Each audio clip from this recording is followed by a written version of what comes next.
जैन धर्म में चतुर्विध संघ का वर्णन है। यति, मुनि, ऋषि और अनगार, यह चतुर्विध संघ है। और दूसरे प्रकार से अगर हम देखें तो मुनि, आरिका, श्रावक, शाविका, यह चतुर्विध संघ है। आज अनेक लोगों के मन में ये जिज्ञासा होती है कि कैसे हम पहचाने कि ये मुनि है, ये एलक है, ये क्षुल्लक है, अथवा ये आरिका है, ये क्षुल्लिका है। कैसे हम पहचाने, किनको हम किस प्रकार का संबोधन करें, किनकी किस प्रकार से हम विनय करें। तो मुनि की पहचान सहज मात्रा में उनके नग्न भेष से हुआ करती है। वह दिगंबर रहते हैं, हाथों में पिच्छी और कमंडल रखते हैं, केस लॉन्च करते हैं, वह मुनि है।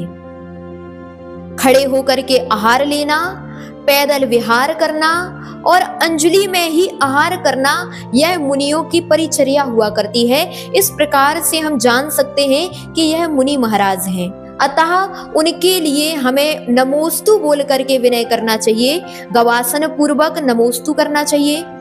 आरिकाओं को हम कैसे पहचाने, तो आरिकाएं जो होती हैं वह केवल और केवल एक साड़ी पहनती हैं, एक ही वस्त्र धारण करती हैं, केस लॉन्च करती हैं, पाणी पात्र में अर्थात अंजलि में आहार करती हैं, स्थिति भोजन ही करती हैं अर्थात बैठ करके ही आहार करती हैं और पैदल विहार करती हैं। उनके लिए गाड़ी वाहन की सुविधा नहीं है और उनके लिए वंदामी इस शब्द से निवेदित किया जाता है। तीसरा, जो एलक होते हैं, हमारे यहाँ यह एलक भी उत्कृष्ट श्रावक हैं। यह मुनि है नहीं, लेकिन मुनि बनने के मार्ग पर अग्रसर हैं। यह केवल और केवल एक लंगोट धारण करते हैं, बैठ करके अंजलि में आहार करते हैं, केस लॉन्च करते हैं और पैदल ही विहार करते हैं। यह एलक की परिचर्या हुआ करती है और इनके लिए एक शामी इस शब्द से विनय की जाती है। तीसरा जो है क्षुल्लक, क्षुल्लकों के बारे में हमारे यहाँ कहा कि वह भी उत्कृष्ट श्रावक हैं। वह दो वस्त्र धारण करते हैं, एक लंगोट और दूसरा चादर अर्थात दुपट्टा।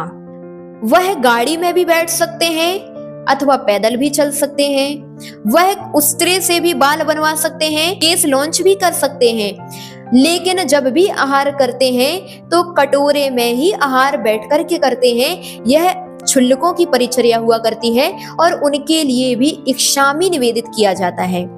चौथा है क्षुल्लिका।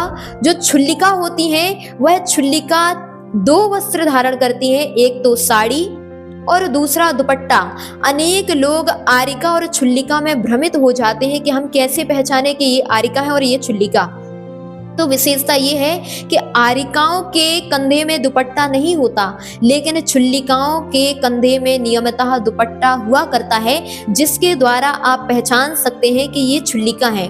क्षुल्लिका माता जी जो हुआ करती हैं वह बैठ कर के कटोरे में आहार करती हैं, पैदल भी चल सकती हैं और गाड़ी में भी चल सकती हैं, केस लॉन्च भी करा सकती हैं और उस्त्रे से भी बाल बनवा सकती हैं। उनके लिए इस प्रकार का प्रावधान हमारे आगम में कहा गया है और उनके लिए भी इक्षामी यह शब्द निवेदित किया जाता है। तो इस प्रकार चतुर्विध संघ की व्यवस्था हमारे आगम में कही गई है।